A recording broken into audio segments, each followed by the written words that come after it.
Joining me right now is Khalid Taha, the warrior, one of the best fighters out of Germany. What's going on, Khalid? Hey, how are you? Good, good. The first thing I want to talk about is New Year's Eve in Japan, Rising, the bantamweight tournament. You took on Takafumi Osuka. You were Yeah. beating him well, beating him clearly. And then in the third round, you got caught. Now, Yeah. when you watch this fight, what do you see in your performance? Um, I see that I'm a bit angry about my performance because in the third round I was maybe on 50 or 60% of my power, Mhm. and because that the first round was going well, was going too well, maybe the second round also. Then the third round starts, and maybe I think in my head, okay, tomorrow you have only one day a break, and then you have maybe two more fights, and maybe that was my mistake, that I'm thinking about the next opponent. That was my first time in a tournament, and also the first time I didn't give all I have in a fight, and you see the result. So you learned a lot from this fight then. Yeah, for sure. When you look at your time in Japan, you fought there twice. What's the Yeah. biggest memory you have of Rising and being in Japan? The biggest memories are the fans, the organization there. They are so friendly, so grateful. The people there. I love it. I love it to be there, and for sure I will be there back again. And yeah, the organization is so professional, so big. And I remember before the first fight starts, all of the people sits on their chairs and waiting for the. So I knew it from Germany or from other countries. All the people came when the main events or when the main card starts. But in Japan, if you have 20,000 seats, there are maybe 90,900 seats full. It's very, very nice there. Yeah, the fans in Japan it's a different level of fans. They you never expect it, right? When you go there, but then there's people that know you that you never expect that know you and they're big fans of yours, right? Yeah, very much people. I was like, what? It's crazy, yeah. You also have some unfinished business. You know, you signed to a new promotion, we know this, but you have unfinished business in Rising with Manel Kape. And what do you think about this? When you signed with a new promotion now, but do you still want to go back to Japan eventually later on and take care of business? For sure, that's a question for my management, but I'm. I mean, Manel Kape is a big, big trash talker. Not more like this, and I don't like his fighting style. I don't like his character. He's not a sportsman.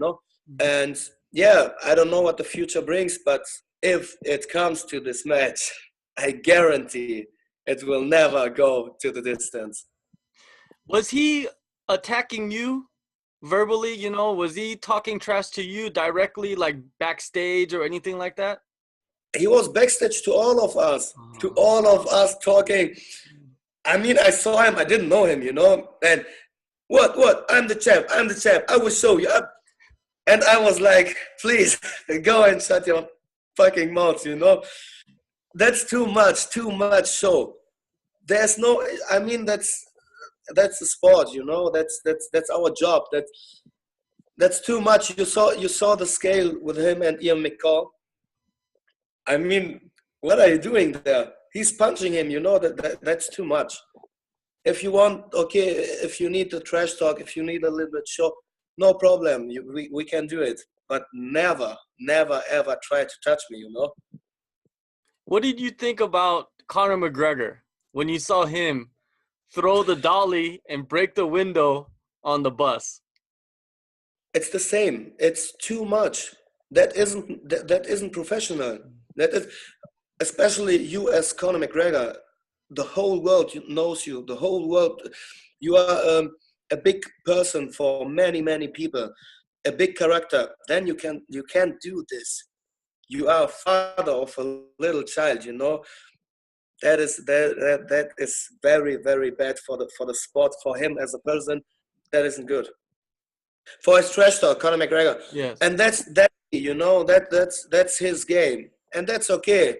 Someone like it and someone don't like it, but not like the last time to break the windows of the bus to endure other fighters that can't fight on the fight. That's very, very bad.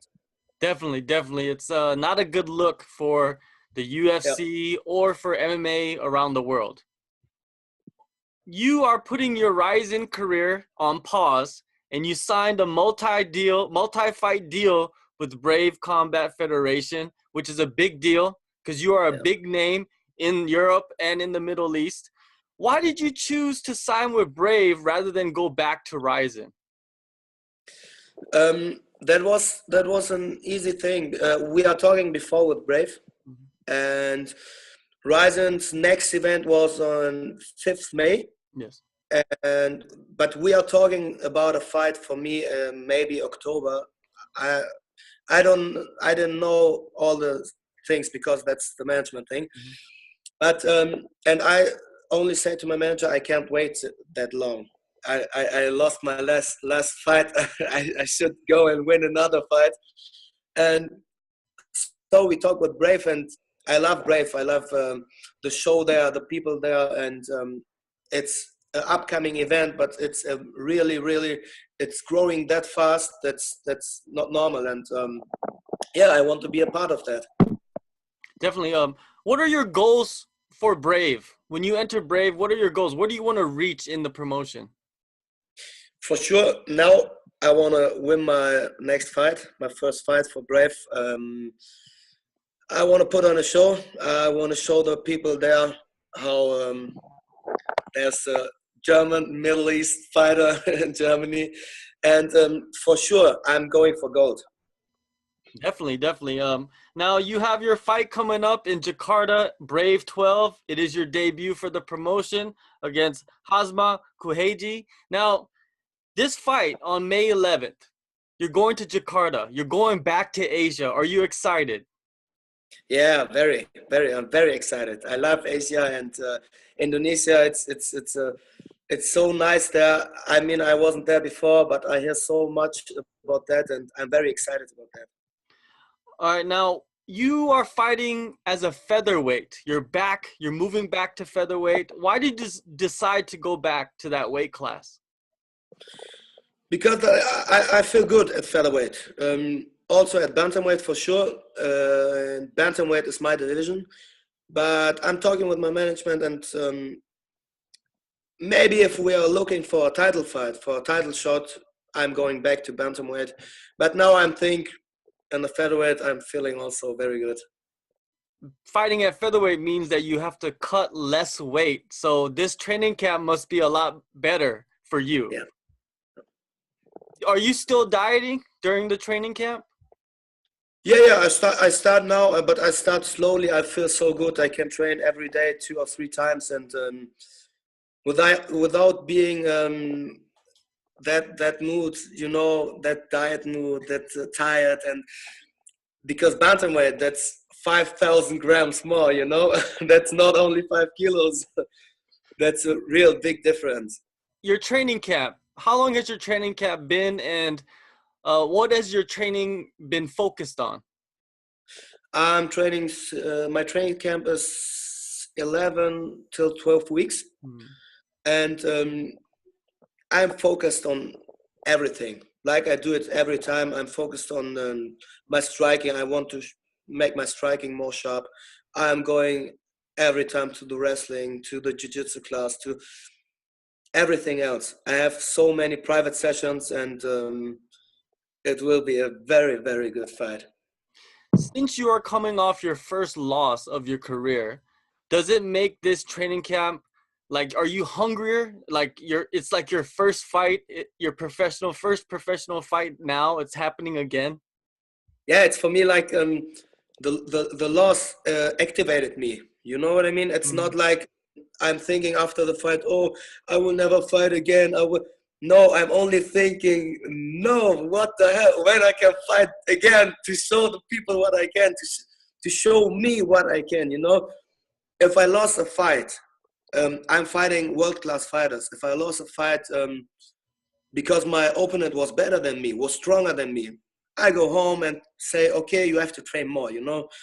But everyone see, and also Takafumi Otsuka knows that I was the better fighter, you know. And that hurts, you know. That hurts to lose a fight because on a small mistake, you know. But yeah, I'm more hungry for sure, and I hope I will never do it again and win my next fight. Yeah. Your opponent, he is considered a submission wrestler. He is one of the best fighters to come out of Bahrain. What is your view of him? Yeah, they call him the pride of Bahrain. He is a good fighter. He is, but I am sure that I'm his biggest opponent of his young career, and I'm not sure if it is the right time for him to fight against an opponent like me. I mean, I came from my first loss. I'm that hungry, you know. I will never lose. I mean, I win 11 professional fights in a row, lost one, and I will never lose the second one. The second one, you know. And I think this will be my fight. So you think it's bad timing for him because you are coming off your first loss and he is kind of young in his career. So Yeah. the skill level you believe is not the same. Yeah, for sure. And I'm more experienced than him. And I'm knowing that I'm fighting more experienced fighter and stronger fighter than him. That's a fact, you know. There was so many strong guys that I'm fighting before, and because that I think I'm ready for him. If you could give a message to the Indonesian fans that will be at Brave, what would you tell them right now? Yeah, I would tell them, be there, don't miss the fight. It will be a great fight. I will put on a show, and I'm happy to see them there. All right. May 11th, Jakarta, Brave Yeah. 12, Khalid Taha. He'll be there. He's going to be there to perform for the fans. Thank you for your time. Thank you. Thank you very much.